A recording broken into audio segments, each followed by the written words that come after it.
12 নম্বর হাদিস শরীফ। আনা খাতামুন নবিয়িনা লা নবিয়্যা বাদি।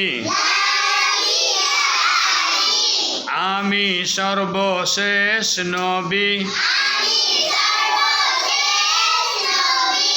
আমার পর নাই কোনো নবী। 13 নম্বর হাদিস শরীফ। আল জান্নাতু তাহতা আকদামিল উম্মাহাত। বেহেশত মায়েদের পায়ের নিচে।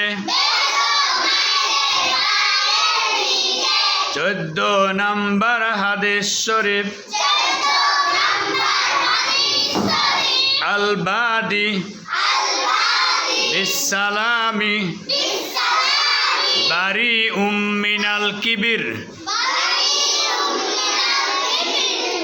আগে আগে সালামকারী, অহংকার মুক্ত। 15 নম্বর হাদিস শরীফ। লা ইয়ারহামুল্লাহু মান লা ইয়ারহামুন নাস। যে মানুষকে দয়া করে না, আল্লাহ তাহাকে দয়া করেন না। 16 নম্বর হাদিস শরীফ। আসসিয়ামু জুন্নাতুম মিনান নার। রোজা দোজখ হইতে মুক্তির ঢাল স্বরূপ। 17 নম্বর হাদিস শরীফ। আহলুল কুরআনি হুম আহলুল্লাহি ওয়া খাসসাতুহু। আহলে কোরআন গণই মহান আল্লাহর পরিবারভুক্ত এবং খাস বান্দা। 18 নম্বর হাদিস শরীফ। আল মুসলিমু মান সালিমাল মুসলিমুনা মিন লিসানিহি ওয়া ইয়াদিহি। খাঁটি মুসলমান ওই ব্যক্তি যাহার হাত ও মুখ হইতে অপর মুসলমান নিরাপদ থাকে। 19 নম্বর হাদিস শরীফ। মান সাল্লা আলাইয়া ওয়াহিদাতান সাল্লাল্লাহু আলাইহি আশরা। যেই ব্যক্তি আমার উপর দরুদ পড়িবে। কয়বার? একবার।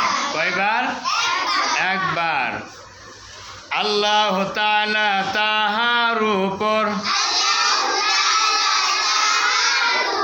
রহমত নাজিল করিবেন 10 বার। কয়বার? আমাদের নবীর উপরে একবার দরুদ পড়লে কয়বার রহমত বর্ষণ হবে? 10 বার। একবার দুরূদ শরীফ পড়লে 10 বার রহমত নাজিল হয়। ঠিক আছে। 20 নম্বর হাদিস শরীফ। কাযাবা আলাইয়া মুতাআম্মিদান ফালইয়াতাবাওয়াউ মাকআদাহু মিনান নার। যেই ব্যক্তি ইচ্ছাকৃতভাবে আমার উপর মিথ্যা কথা বলিবে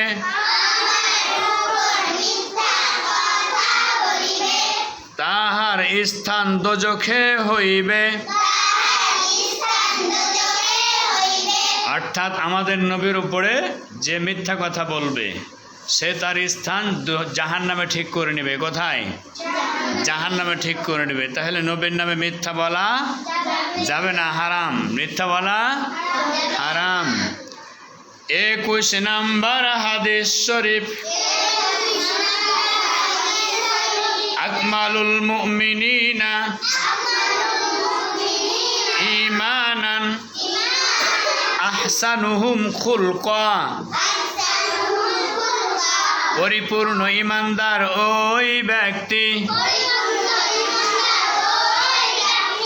পরিপূর্ণ ইমানদার ওই ব্যক্তি যাহার চরিত্র অধিক সুন্দর।